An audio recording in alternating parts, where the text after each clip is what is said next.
మకర రాశి వారికి ఈ విశ్వావసనామ సంవత్సరంలో ఎలా ఉంటుందో తెలుసుకుందాం. మకరం అంటే మీ అందరికీ తెలుసు, ఏంటది? క్రొకడైల్, మొసలి. ఈ రాశి వారి సహజ తత్వం ఏంటంటే ఏదైనా పట్టరు, పడితే వదిలిపెట్టరు, అంతే. ఏదైనా ఒకటి అనుకున్నారంటే దాన్ని చివరికి ప్రాణం పోయినా సరే దానికోసం సాధించేంత వరకు నిద్రపోనట్టు మనస్తత్వం. భాగవతంలో గజేంద్ర మోక్షం తెలుసు కదా మీకు. మొసలి ఒక ఏనుగును పట్టుకుంటుంది, విష్ణుమూర్తి వచ్చి శిరస్సు ఖండించినప్పటికీ కూడా దాని యొక్క పట్టును వదిలిపెట్టదు అది. అంటే ఈ రాశి వారు ఒకసారి ఒక నిర్ణయం తీసుకున్నారా ఇంకంతే, వాళ్ళని ఎవరు మార్చలేరు. చాలా బలంగా పట్టుబడతారు వీళ్ళు, పట్టుబడతారు అంతే. లేదంటే పట్టు వదిలేశారా ఇంకా వీళ్ళు దాని గురించి పెద్దగా పట్టించుకోరు. అందువల్ల మకర రాశితో చాలా జాగ్రత్తగా ఉండాలి మనం. అంటే ఎవరికి హాని కలిగించరు. వాళ్ళు ఏదైనా నిర్ణయం తీసుకుంటే ఆ నిర్ణయానికి మనం కనుక వాళ్ళతో ప్రయాణం చేస్తున్నట్లయితే ఖచ్చితంగా వాళ్ళకి సహకరించాల్సిందే, అంతేగాని వాళ్ళ నిర్ణయాన్ని మాత్రం మార్చుకోరు. ఈ రాశిలో ఉత్తరాషాఢ 2, 3, 4 పాదములు, శ్రవణం 4 పాదములు, ధనిష్ట 1, 2 పాదములు. అంటే బో, జా, జి అనే అక్షరాలు, జూ, జే, జో, ఖా అనే అక్షరములు, గా, గి అనే అక్షరాలు ఉంటాయి. ఆదాయం 8, ఖర్చు 14, రాజపూజ్యం 4, అవమానం 5. ఈ రాశి వారికి సంవత్సరం మంచి శుభవార్త ఏంటంటే గత 7.5 సంవత్సరాలుగా వెంటాడుతున్నటువంటి శని వదిలేసి వెళ్ళిపోతున్నాడు. ఉగాదితో వీళ్ళకి ఈ రాశి వారికి శని నుంచి విముక్తి కలుగుతోంది. మళ్ళా 27 సంవత్సరాలకు అప్పుడు ఆలోచిద్దాం. నందో రాజా భవిష్యతి, ఆ భవిష్యత్తులో మనం ఎవరు ఉంటామో ఎవరో తెలియదు. శని అయితే 7.5 సంవత్సరాలుగా వెంటాడుతున్న శని వెళ్ళిపోతున్నాడు. అంటే 7.5 సంవత్సరాల శని, ఏళ్ళనాటి శని, 7.5 ఇట్లా అంటారు దాన్ని. ఆ శని నుంచి విముక్తి కలుగుతోంది. ఈ సంవత్సరం ఈ రాశి వారికి మిశ్రమైన ఫలితాలు మాత్రమే గోచరిస్తున్నాయి. ఎందుకంటే శని వెళ్ళిపోతున్నప్పటికీ కూడా ఒక శుభగ్రహం యోగించాలి కదా. ఆ శుభగ్రహం ఏంటంటే గురువు పంచమంలో ఉంటున్నాడు మే 14 వరకు. మే 14 తర్వాత మళ్ళీ 6వ రాశిలోకి, ఆ తర్వాత అక్టోబర్ 18 నుంచి డిసెంబర్ 5 వరకు మళ్ళా సప్తమైనటువంటి కర్కాటక రాశిలోకి, ఆ తర్వాత మళ్ళీ డిసెంబర్ 5 నుంచి ఆ సంవత్సరాంతం వరకు కూడా గురువు 6వ రాశిలో సంచరిస్తూ ఉంటాడు. ఇప్పటి వరకు ద్వితీయంలో ఉన్న రాహు తృతీయంలో ఉన్న రాహు ద్వితీయంలోకి రావడం, అట్లాగే అష్టమంలో ఉన్నటువంటి కేతు సప్తమంలోకి రావడం, వీటి వలన ఎలా ఉంటాయో తెలుసుకుందాం మనం. ఈ గ్రహస్థితులు పరిశీలించినట్లయితే ఈ సంవత్సరం ఈ రాశి వారికి మిశ్రమైన ఫలితాలు ఉంటాయి. తృతీయ స్థానంలో శని సంచారం వలన ప్రయాణాలు ఎక్కువగా చేయవలసి వస్తుంది. తృతీయ స్థానం, సప్తమ స్థానం, భాగ్యస్థానం.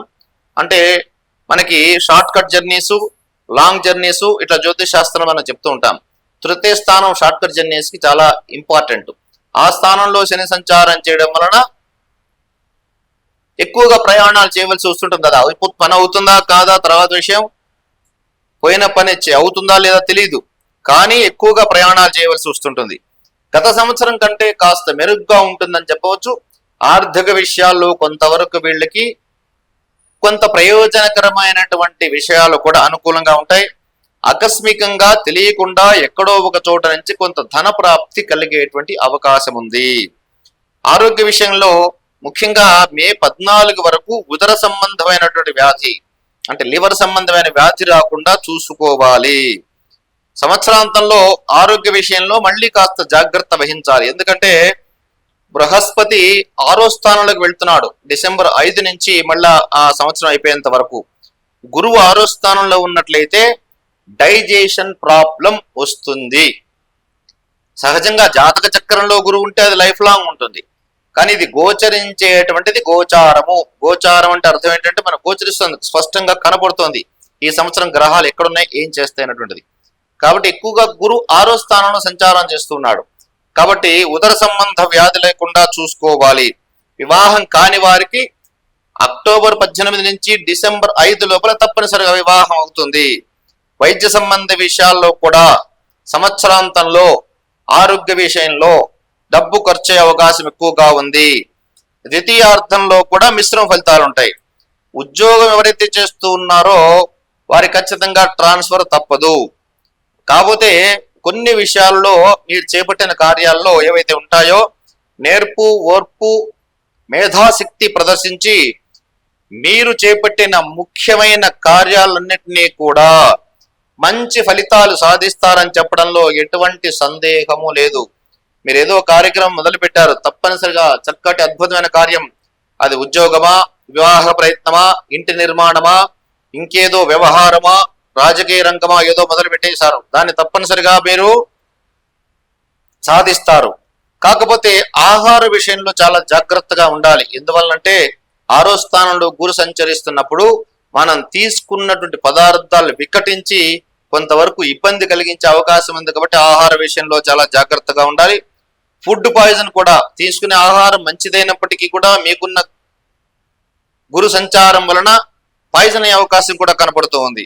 సంతానం విషయాల్లో మే 14 లోపల మీరు అనుకున్నది అనుకున్నట్టుగా ప్రతి విషయాన్ని కూడా విజయవంతం చేసి చూపిస్తారు.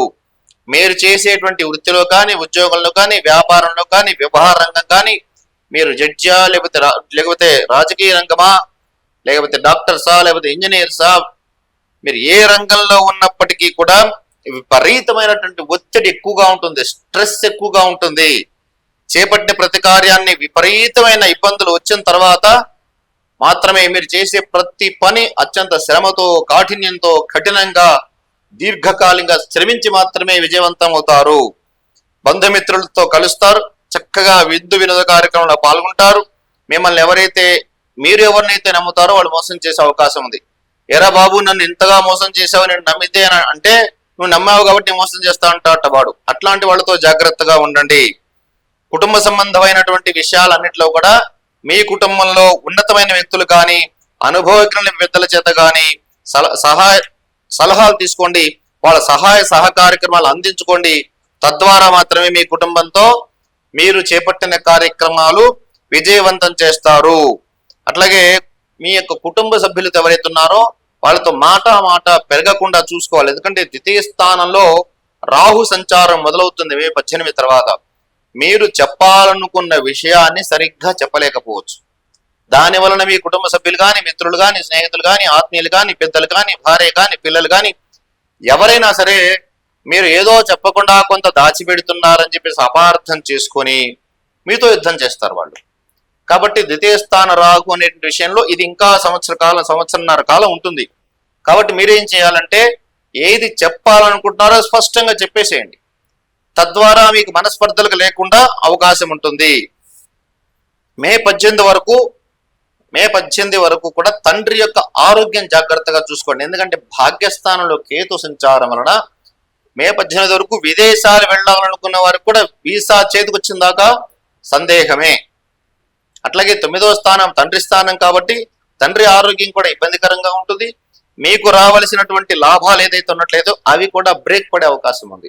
కాబట్టి మే 18 వరకు ముఖ్యంగా తండ్రి ఆరోగ్యం జాగ్రత్తగా చూసుకోండి. విద్యార్థులు అత్యంత తీవ్రమైన సాధనతో మాత్రమే అతి సామాన్య ఫలితాలు, మీరు ఎంతో తీవ్రంగా శ్రమించినప్పటికీ కూడా బొటాబొటి మార్కులతో మాత్రమే మీరు ఉత్తీర్ణత పొందుతారు. తమలో ఉన్నటువంటి నైపుణ్యానికి పదును పెట్టినట్లయితే, అంటే మీకున్న టాలెంట్ ఉంది, ఇంతకాలం ఈ శని దృష్టి వలన, శని యొక్క సంచారం వలన మీరు దాన్ని పదును పెట్టలేకపోయినారు, షార్ప్నెస్ గా దాన్ని మీ యొక్క విద్యను తయారు చేయలేకపోయినారు. మీరు బాగా తీవ్రంగా సహజంగా మకర రాశి వారు కానీ, కుంభరాశి వారు కానీ తీవ్రంగా కష్టపడతారు. శని సంబంధమైన రాసుల వాళ్ళు హెవీ హార్డ్ వర్క్ చేస్తారని చెప్పడంలో ఎటువంటి సందేహం లేదు. అందులో మకర రాశి వారు పట్టారంటే పట్టు అయ్యేంత వరకు దాన్ని వదిలిపెట్టరు. అది కష్టమైన, నష్టమైన, దుఃఖమైన, లాభమైన, పరాజయమైనా సరే పర్లేదు, తమ యొక్క పట్టును మాత్రం వదిలిపెట్టరు. అందువల్ల ఈ రాశి వారి సంవత్సరం తమ యొక్క మేధాశక్తికి పదును పెట్టి మీరు ముందుకు వెళ్ళినట్లయితే మీ విద్యలో విజయం సాధించేటువంటి అవకాశం ఉంది. ఏదైనా ఒక కార్యం చేపట్టారు, ఆ కార్యం మీకు ఈ సంవత్సరం కొంత వాయిదా వేయవలసినటువంటి సందర్భం ఏర్పడుతుంది. గతంలో ఎప్పుడో చేసినటువంటి అప్పులు ఈ సంవత్సరం తీర్చేస్తారు. ఒక పెద్ద కార్యక్రమం చేపట్టారు, అది కూడా వాయిదా పడే అవకాశం ఉంది. గతంలో మీరు ఎప్పుడో కొన్ని చిరాస్తులు పోగొట్టుకున్నారు. అంటే గతంలో 7.5 సంవత్సరాల నుంచి చాలా జరిగాయి మీకు. నేను పోయిన సంవత్సరం కూడా చెప్పాను, అనవసరమైన విరోధాలు, గొడవలు, ధన నష్టాలు, బ్లేమ్ కవ్వటము, ఖరీదైన వస్తువులు పోగొట్టుకోవడము, స్థానచలనము, శరీరంలో జాయింట్ పెయిన్స్, బద్ధకము, మతిమరుపు, మాటలతో యుద్ధము, ఉన్నటువంటి స్థానం నుంచి ఇంకో చోటకి వెళ్ళిపోవడము, ఇలా చాలా జరిగాయి. అందులో అతి ముఖ్యంగా స్థిరాస్తి, చిరాస్తి కూడా ఏదైతే పోగొట్టుకున్నారో మళ్ళా దానిని తిరిగి చేజిక్కించుకుంటారు ఈ సంవత్సరము. కాకపోతే ఒక విషయం ఏంటంటే సమయానికి నిద్ర భోజనం మాత్రం ఈ సంవత్సరం ఇబ్బందికరంగా ఉంటాయి. కాబట్టి సరైన సమయానికి ఆహారము నిద్ర తీసుకున్నట్లయితే నిద్ర ఉండాలి, లేదంట్లయితే మీకు ఆరోగ్యము, ఎందుకంటే 6వ స్థానంలో గురు సంచారం వలన ఆల్రెడీ ఉదర సంబంధమైన వ్యాధి వచ్చేటువంటి అవకాశం ఉంది. తద్వారా ఇంకా ఆహారం నిద్ర కూడా లేకపోయినట్లయితే మనిషికి ఇంకా ఇబ్బందులు కలిగే అవకాశం ఉంటుంది. గౌరవ మర్యాదలకు మాత్రం ఈ సంవత్సరం లోటు ఉండదు. శత్రువులతో జాగ్రత్తగా ఉండాలి. మీ పైన శత్రువులు ఎవరైతే ఉన్నారో చాలా ఆచితూచి అడుగు వేచి సింహావలోకనం చేయాలి. సింహావలోకనం అంటే తెలుసా? సింహావలోకనం అంటే సింహం ఒక జంతువుని వేటాడాలనుకున్నప్పుడు ఎట్లా వెళ్తూ ఉంటుంది, వెళ్ళి కొద్ది దూరం వెళ్ళి ఆగుతుంది, ఆగి మళ్ళా ఒక అడుగు వెనక్కి వేస్తుంది, వేసి ఆలోచిస్తుంది ఈ జంతువుని వేటాడితే మనం సాధించగలమా లేదా అని ఒక్క నిమిషం ఆలోచించి కుప్పళించి అంటే అట్లా ఎగిరి దూకేసి దాన్ని పట్టుకుంటుంది. అంటే ఒక్క నిమిషం ఒక అడుగు వెనక్కి వేసి ముందుకు వెళ్ళిపోతుంది.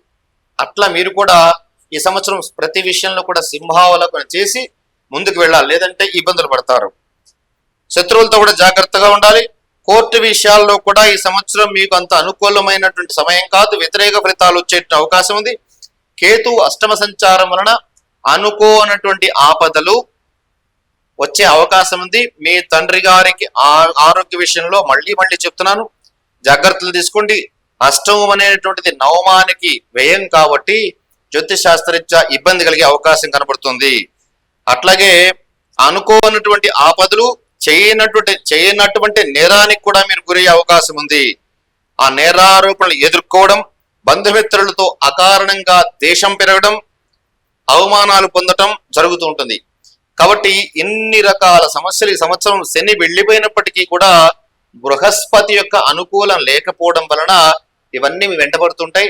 వీటన్నిటికీ చక్కగా మంచి ఉత్తమమైన ఫలితాలు పొందడం కోసం కూడా మీరు ఏం చేయాలంటే ప్రతి శనివారం రోజున దుర్గా అమ్మవారి దేవాలయంలో అమ్మవారికి అర్చన జరిపించడం చేయాలి.